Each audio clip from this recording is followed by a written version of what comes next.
اللهم محمد في جميع أفعاله ومحمد اللهم صل عليه مع صحبه وآله صلاة تكون لك رضاء ولحقه أداء. أما بعد، رسول صلى الله عليه وآله وسلم د سیرت 14مه برخه. تیره برخه کې مو تر دې ځایه بیان کړی وو چې په جزیرة العرب کې نور موحدین هم موجود ول. اوس به د رسول صلی الله علیه و آله وسلم د رسالت او په دعوت سره مکلف کېدل بیان کړو. د الله جل جلاله د طرفه و رسول صلی الله علیه وسلم ته د سورة المدثر د اولو آیاتو په نزول سره یو شمیر الهي امرونه صادر سول چې دغه امرونه په ښکاره او ظاهر سره ډیر بسیط او اسانه اوامر دي، خو په حقیقت کې مقصد ډیر لوی او اثر ډیر قوي دی. په دغه نازل شویو آیاتو کې رب جل جلاله خپل رسول صلی الله علیه و آله وسلم ته فرمایي: اعوذ بالله من الشیطان الرجیم یا ایها المدثر قم فانذر. ای هغه څوک چې د وحی د هیبته څخه د ځان په کالو کې پیچلی دي، د خوب د بستر څخه ولاړ شه او خلق د الله جل جلاله د عذاب وبېروه. دلته د هر هغه چا انذار او بیرول مقصد دی چې د الله جل جلاله د رضا او د اوامرو څخه مخالفت کوي. هر هغه څوک چې په عالم کې موجود وي هغه باید د خپلو مخالفو اعمالو په بده نتیجه او سزا داسې وبېرول سي چې په زړه کې ریږد او وارخطایي پیدا سي. دوهم، وربک فکبر، او خپل رب په لویي سره یادوه. د دې مقصد دا دی چې په مځکه کې باید د هیچ چا دپاره کبریا او لویي نسي پاته. د هر متکبر او غرور شان او شوکت مات سي. لویي یوازې او یوازې یو الله جل جلاله لره ده، بې له الله بل لوی او قوي عظیم او متکبر نسته. دریم، وثیابک فطهر والرجز فهجر، او خپل کالی یا لباس پاک وساته، بد کارونه ګناه او بوتان پرېږده. مقصد دا چې هر څوک باید په خپله ظاهري او باطني پاکي سره پاک وي او په دې پاکي کې ډیر کوشش وکړي. خپل نفس باید د ګناهو د نجاست څخه داسې اندازه پاکي چې د نفس د الهي رحمت او هدایت او د نور قابل وګرځي او په بشري ټولنه کې یو مثال او نمونه سي. سالم زړونه وده ته میلان وکړي او ورجذب سي، او هغه مشکوک زړونه د هیبت او فخامت څخه ثابت او سالم وګرځي. څلورم، ولا تمنن تستكثر، او داسې لږ احسان مه کوه چې بدل یې ډیر غواړي. د دې آیات څخه مقصد او هدف دا دی چې هر څوک خپل کوشش او فعالیت ډیر عظیم ونه بولي، بلکې نور هم همیشه په جد او جهد کې وي. د یوه کار تر خلاصولو وروسته د بل کار په شروع کولو اقدام کوي. د حق د ثابتولو دپاره ډیر جهد، ډیره تضحیه او قرباني شندي، او بیا هم دغه خپل کوششونه تر داسې اندازې هیروي لکه هیڅ یې نه وي کړي. او په آخرني آیات کې الله جل جلاله فرمایي: ولربک فاصبر، او خپل رب لره دی صبر کوه. دلته ودې ته اشاره ده چې د معاندینو د طرفه څخه به مخالفتونه او ازارونه، پسخندونه او سپکاوی ویني تر داسې اندازې چې ستا او ستا د اصحابو د وژلو کوششونه به کیږي، او غواړي به چې ټول هغه کسان چې پر تا راګرځېدلي دي نیست او نابود وګرځوي. خو الله جل جلاله ورته فرمایي چې پر دې ټولو به په پوره قوت او اطمینان، په ډاډ او په ثبات سره صبر کوي. د خپل نفس د نفساني خوندو او لذاتو څخه به د یوه لذت په تمه نه یې، بلکې د خپل رب جل جلاله د رضا په حاصلولو کې به کوشش کوي. دغه امرونه په ظاهره څومره اسانه او بسیط دي، مګر په عمل کې څومره عظیم او فخیم دي. په خپله په دغو آیاتو کې دعوت او تبلیغ سته. اول دا چې د انذار خپله معنا او مفهوم دا دی چې په دنیا کې داسې اعمال سته چې نتیجه یې بده او کوونکي ته یې جزا ورکول کیږي. حال دا چې هر څوک په دې پوهیږي چې په دنیا کې د انسان د اعمالو جزا نسته، نو د انذار څخه مقصد دا سو چې بې له دې دنیا د ورځو څخه یو بله داسې ورځ هم سته چې په هغه کې د اعمالو جزا ورکول کیږي، چې هغه د قیامت ورځ ده. او د دې څخه دا معلومه سوه چې بې له دغه دنیوي ژوند یو بل ژوند هم سته چې هغه د آخرت ژوند دی. دغه ټول تلاوت شوي آیاتونه د بندگانو څخه خالص او صریح توحید غواړي. هر مسلمان باید د خپل ځان او خپل د نفس رضایت د نورو بندگانو د رضایت د الله جل جلاله تر رضایت پورې پرېږدي. چې د دغو تلاوت شوو آیاتو نتیجه داسې ویلی شو: اول توحید، دویم د قیامت پر ورځ ایمان، دریم د نفس پاکوالی چې د دغه پاکي دپاره دوه شیان پکار دي. یو د ګناهو او فواحشو پرېښول او بل د خیر او فضایلو د اعمالو ډیرول. څلورم ټول کارونه به د الله جل جلاله د رضا دپاره وي. پنځم دغه ذکر سوي شیان به ټوله پس له هغه څخه وي چې د رسول صلی الله علیه و وسلم پر رسالت باندې ایمان ولري، د رسول صلی الله علیه وسلم تر قیادت او لارښوونې به لاندې وي، او بیا نو رسول صلی الله علیه و آله وسلم د دغو اوامرو د پوره کولو دپاره تر 20 کاله زیات جد او جهد وکړي. نه بیا استراحت کړی دی، نه آرام، او نه بیا د خپل ځان دپاره ژوند کړی دی، نه د خپلې کورنۍ دپاره.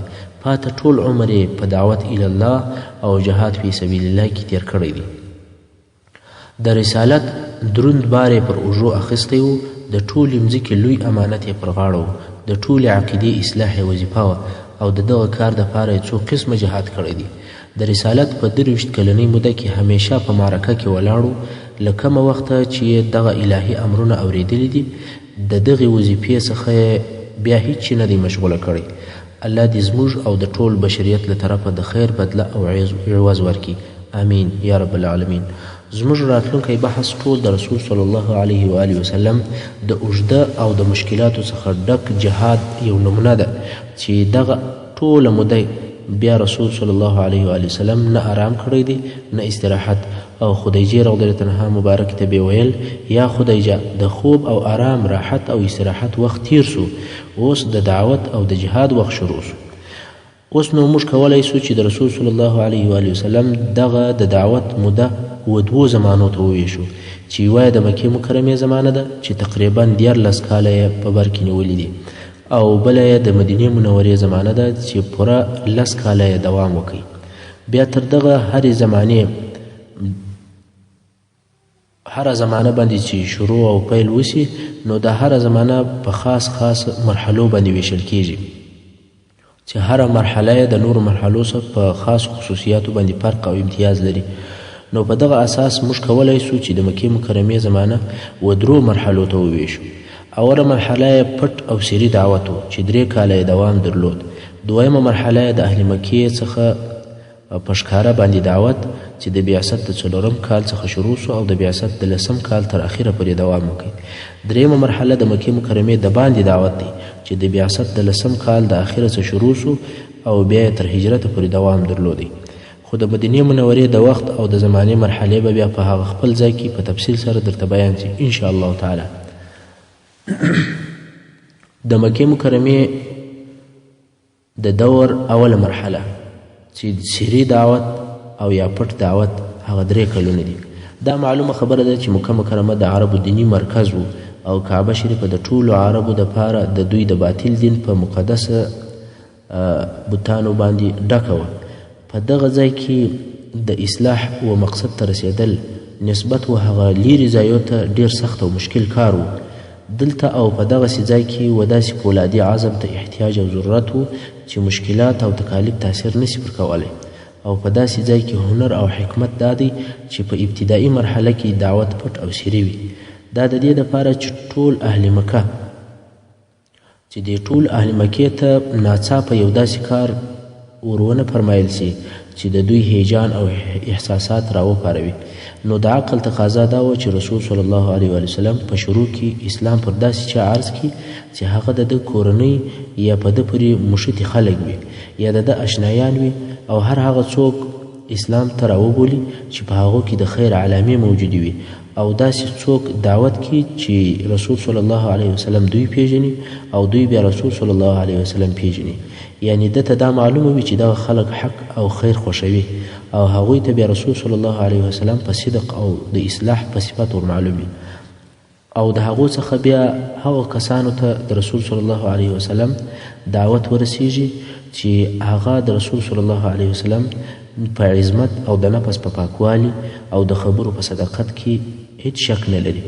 په هغو کسانو کې چې اسلامي تاریخ یې د السابقون اولین په نامه سره یادوي، چې د هغو په مقدمه کې 4 نفر ول چې اول پلای ایمان راوړي او د دین نبوي اول ګلان دغه دي. اول ام المؤمنین حضرت خدیجه بنت خویلد رضی الله عنها د رسول صلی الله علیه وسلم صادقه او مخلصه زوجه. دویم د رسول صلی الله علیه وسلم آزاد کړل سوی مریی زید ابن حارثه ابن شرحبیل رضی الله تعالی عنه چې زید ابن محمد به ورته ویل کېدل. دریم د رسول صلی الله علیه وسلم د اکا زوی حضرت علی ابن ابي طالب رضی الله عنه چې په دغه وخت کې معصوم او هلک او د رسول صلی الله علیه وسلم په کور کې اوسېدی. څلورم د رسول صلی الله علیه وسلم خوږ او صادق ملګری ابوبکر صدیق رضی الله عنه. دغه څلور نفره د دعوت په اولو ورځو کې ایمان راوړی دي. اوس به د دغو څلور نفرو په تفصیل سره معرفي کېدل درته وشي. اول خدیجه بنت خویلد رضی الله عنها د رسول صلی الله علیه وسلم زوجه چې د مخه معرفي سوې ده و تکرار ته ضرورت نشته. دویم زید ابن حارثه چې زید ابن محمد به ورته ویل کېدل. دا چې رسول صلی الله علیه وسلم زید رضی الله عنه په زویوالي نیولی و هغه لره یو قصه سته. هغه دا چې زید کوچنی و او په خپله قبیله او کورنۍ کې د خپل مور او پلار سره اوسېدی. د عربو د قبیلو خو دا عادت او تجارت و چې همیشه به یې د یوې قبیلې پر بلې قبیلې باندې تیری او تجاوز کوئ. حیوانان او انسانان به یې نیول.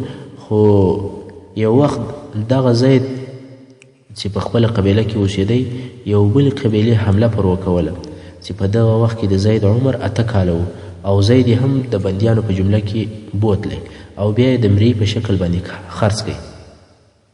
او په بل روایت کې بیا وایي چې زید د 8 کاله و چې مور یې د خپلو دوستانو د لیدلو دپاره د یوې قبیلې څخه بلې قبیلې ته تله او زید یې هم د ځان سره ملګری کړی و. په لار کې د بني القین قبیله پر پیښه سوه او زید یې ځینې بوتی. بیا د مریی پر ډول د حبشه په بازار کې خرڅ کړي. حکیم ابن حزام چې د مکې مکرمې د قریشو څخه و د نورو مرییانو سره دغه زید هم رانیوی او بیا یې خدیجې رضی الله عنها ته په هدیه کې ورکړي.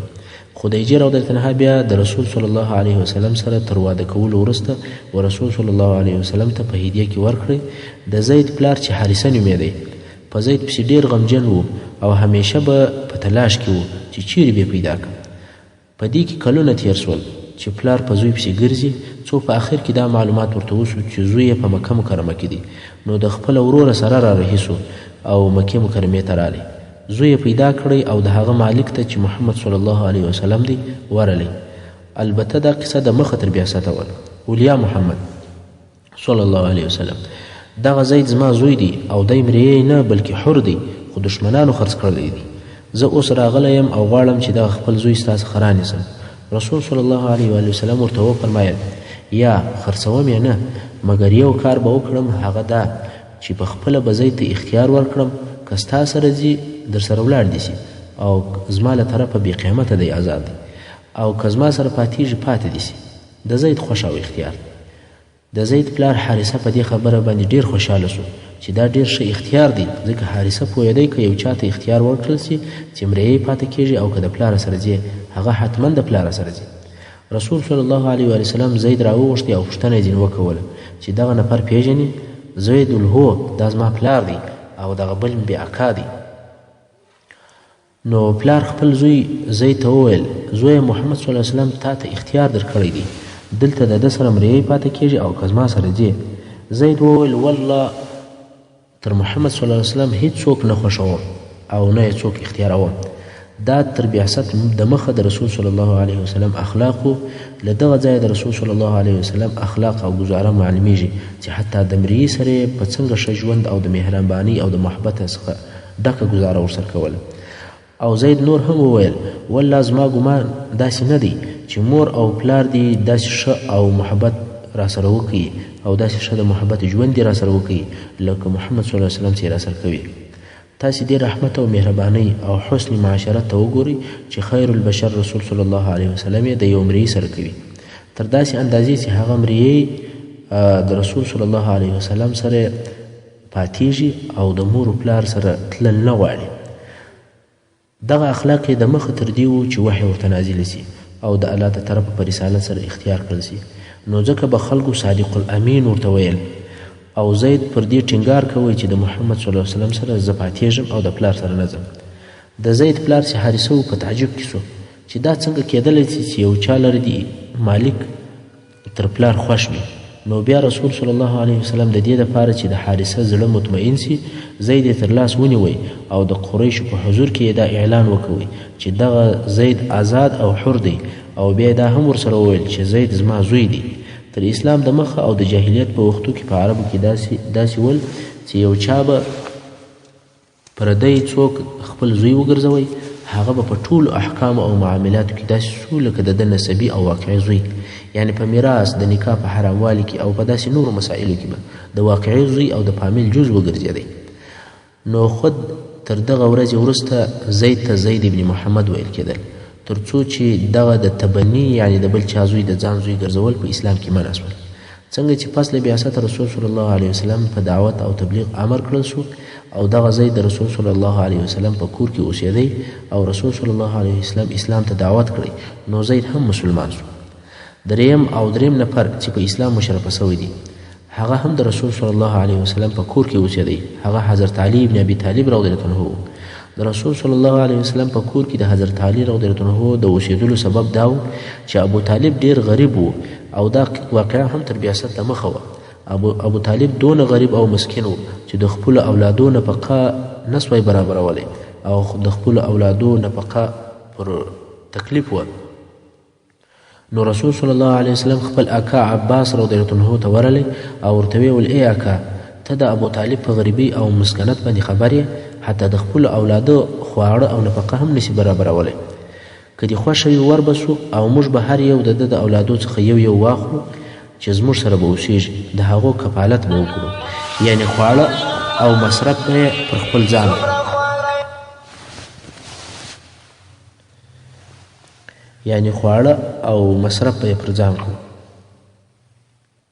عباس رضی الله عنه مبارک دا خبره ورسره خوښه کړه.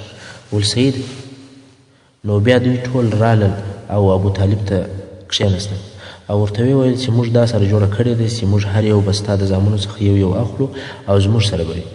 ابو طالب وویل که عقیل راپرېږدي په نورو کې ستاسې خوښه ده. عقیل د ابو طالب هغه مشر زوی دی. دا راپرېږدي د عقیل زما سره به د ژوند په کارو کې مرسته کوي. دوی هم عقیل ورپرېښوی او هر یوه د ابو طالب د یو اولاد د ځان سره بوتی.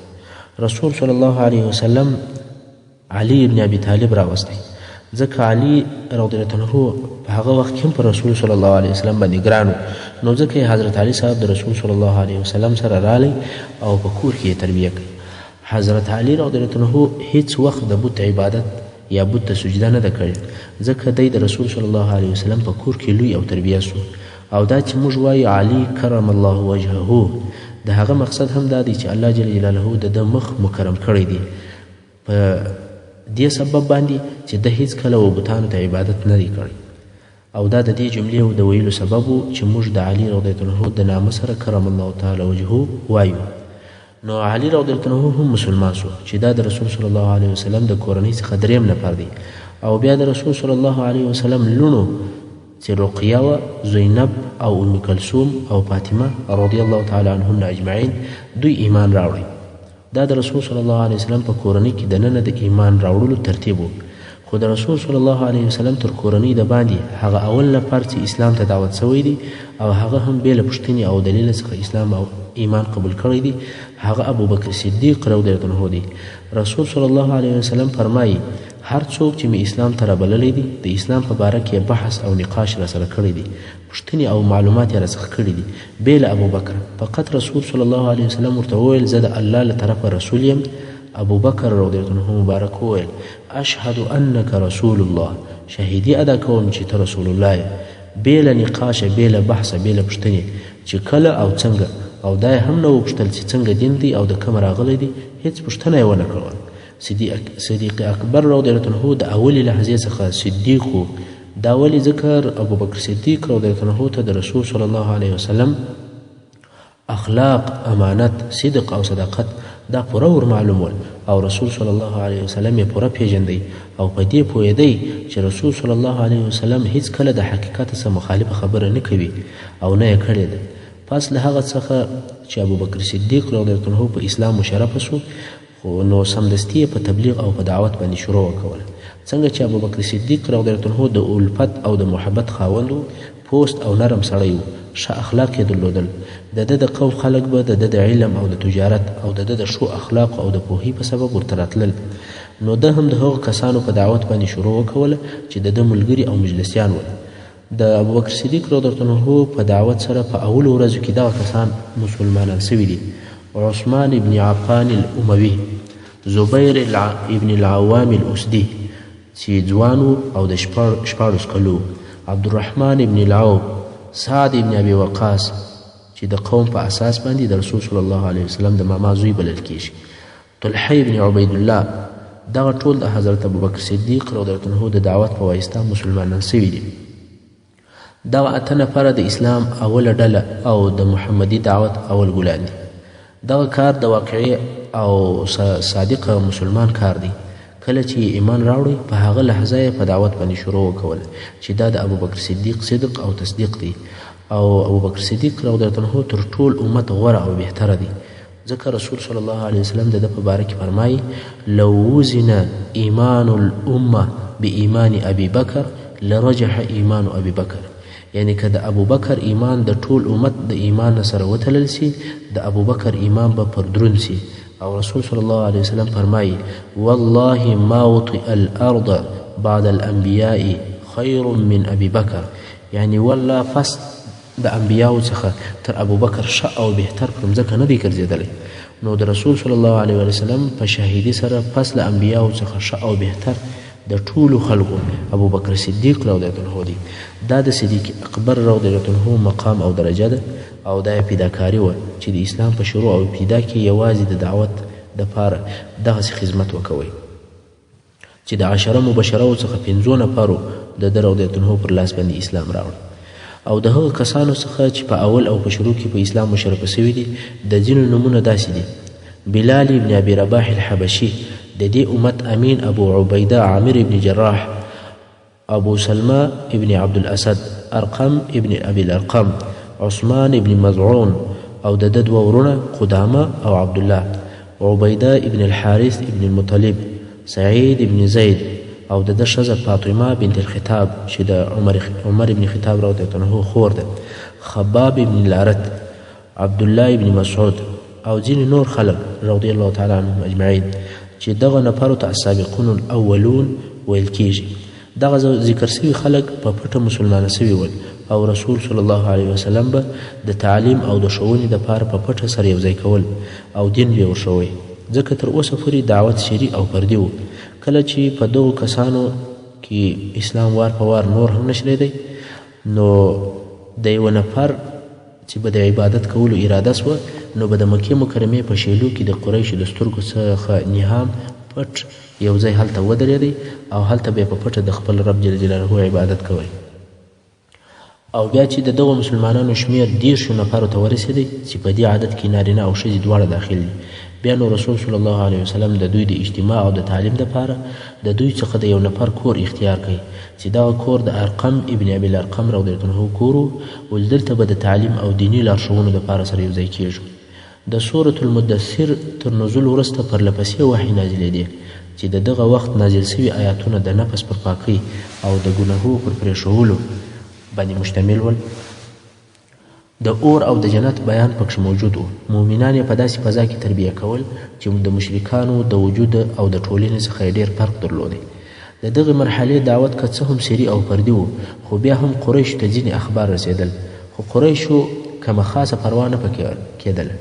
امام غزالی رحمه الله وایي چې د اسلام او د مسلمانانو دعوت د دې ځینې معلومات قریشو ته ورسېدل، خو سر یې نه په ګرځوئ. شاید دوی دا فکر کوي چې محمد صلی الله علیه وسلم به هم د هغو کسانو څخه وي چې د مخه پیدا سوي ول چې په الوهیت او د الله جل جلاله په حقوق کې خبرې کولې، لکه قیس ابن ساعده، زید ابن عمرو ابن نفیل او داسې نور خلک. خو بیا هم د رسول صلی الله علیه وسلم اخبار نشریدل، او د هغه د تاثیر څخه د قریشو په زړه کې بیره پیدا سوه، او د رسول صلی الله علیه وسلم د دعوت مراقبت یې شروع کړ. په دغه حال کې 3 کاله تیر سول. بیا هم دعوت سري او فردي دی. په دې موده کې د مسلمانانو یو کوچنۍ ډله جوړه سوه چې د دوی په منځ کې مطلق ورورګلوي او د تعاون ژوند و، او بیا داسې وحی نازلېدلی چې رسول صلی الله علیه وسلم په دې سره مکلف شو چې خپل قوم ته د اسلام اعلان وکړي او د دوی د باطل دین په مقابل کې ودرېږي او د دوی د بوتانو ماهیت او اهمیت ورته بیان کړي. د مکې د دور هغه دویمه مرحله چې په ښکاره سره دعوت و. کله چې الله جل جلاله دا قول نازل شو په سورة حجر 4 نمبر آیات کې الله جل جلاله فرمایي اعوذ بالله من الشیطان الرجیم فاصدع بما تؤمر واعرض عن المشرکین. یعنی ای محمد صلی الله علیه وسلم جهر او ښکاره کړه هغه شی چې ته په امر سوی او مخ واړوه د مشرکانو څخه، یعنی د دوی د خبرو او د ویناو څه مخ واړوه او په هغه هېڅ پروا مه کوه، په ښکاره ډول سره خپل تبلیغ او دعوت کوه، دوی په تا هېڅ نشي کولی. د دې آیاتو په نزول سره رسول صلی الله علیه وسلم امر کړل شو چې اسلام ته دعوت عام کړي، یوازې دا نه چې خپل اقارب دوستان او هغه څوک چې ستا پر شاوخوا دي هغه اسلام ته دعوت کړي، بلکې عام او ټولو خلکو ته د توحید او د اسلام دعوت شروع کړي. نو د دغې ورځې په سهار رسول صلی الله علیه وسلم د ابي قبیس غره ته وختئ. د ابي قبیس غر هغه کعبې شریف ته تر ټولو نږدې غر دی، کوم چې اوس پر هغه باندې یو قصر جوړ شوی دی. د صفا د غونډۍ سره مشتی غر دی. دغه غر کعبې شریفې او د قریشو د ناستې ځایو ته ډېر نږدې و او هر څوک چې د کعبې شریفې طرف ته وي او د غره شا یعنی د غره هغه بل طرف بیا نه ویني. نو رسول صلی الله علیه وسلم د ابي قبیس وغره ته وختئ او په لوړ اواز سره یې ناره وکوله وا صباحا وا صباحا. دغه ناره د قریشو د خطر ناره وه. کله چې به د دشمن لښکر پر رالی یا به یو بل عمومي شر او خطر پیښ شو قریشو به دغه ناره کول. نو قریش د دغې نارې په اورېدلو سره پوه شو چې خطر دی. پوښتنه یې وکوله چې ناره کوونکی څوک دی؟ ول صادق الامین دی. خلکو په خپل منځ کې سره نارې کې هلئ ژر سئ، صادق الامین درواغ نه وایي، خامخا یو خطر سته. نو ټول قریش د ابي قبیس د غره و طرف ته و رسول صلی الله علیه وسلم ته راټول شول. رسول صلی الله علیه وسلم ورته وفرمایل که زه درته ووایم چې د دغه غره تر شا یو مسلح لښکر ولاړ دی او غواړي چې پر تاسې حمله وکړي، تاسې یې منئ؟ قریش وویل هو، هېڅکله ستا څخه موږ خلاف او درواغ نه دي اورېدلي. رسول صلی الله علیه وسلم وفرمایل زه تاسې د الله له سخت عذابه بیروم او زه تاسې ته د الله د طرفه څخه رسول یم. دلته نو د رسول صلی الله علیه وسلم اکا چې نوم یې عبدالعزا او لقب ابو لهب دی هغه ورته وویل تبا لکه، تا لره دې هلاک وي، د دغه دپاره دې موږ راوغوښتلو، خپل کارونه مو پرېښول چې ستا خبرې واورو. ابو لهب نورو خلکو ته وویل ځئ ځئ خپلو کارو ته مو ولاړ سئ او خلک یې بېرته د رسول صلی الله علیه وسلم څخه رهي سول او هغه یې پسې واخیستل. خلک دلته د ابو لهب لعنت الله تعالی علیه دې پسې واخیستل. نو د ده په باره کې د آیاتونه نازل شو. اعوذ بالله من الشیطان الرجیم تبت یدا ابي لهب وتب ما اغنى عنه ماله وما كسب سيصلى نارا ذات لهب وامرأته حمالة الحطب في جيدها حبل من مسد. دا خو ابو لهب چې د اولې ورځې څخه یې خپل ټول عمر د اسلام په دښمنۍ کې تیر کړی دی چې قصې به یې وروسته درته راسي. همدارنګه د ده ښځه چې ام جمیل ورته ویل کېدل د ابو سفیان ابن حرب خور وه، د اسلام او د رسول صلی الله علیه وسلم سرسخته دښمنه وه. دې به همیشه زوزان لرونکي لرګي یا شخلې راوړلې او د هغو زوزان به یې د رسول صلی الله علیه وسلم په لار کې ایښول. کتل به یې چې رسول صلی الله علیه وسلم پر کومه لار تیریږي، پر هغه لار به زوزان وپاشل چې دغه زوزان د رسول صلی الله علیه وسلم په مبارکو پښو ننوځي او آزار دا ورکړي. نو ځکه الله جل جلاله وفرمایل وامرأته حمالة الحطب، یعنی د ده ښځه به د دوزخ د اور لمبو ته په داسې حال کې ننوځي چې دوزخ ته به د لرګو د بار وړونکې وي.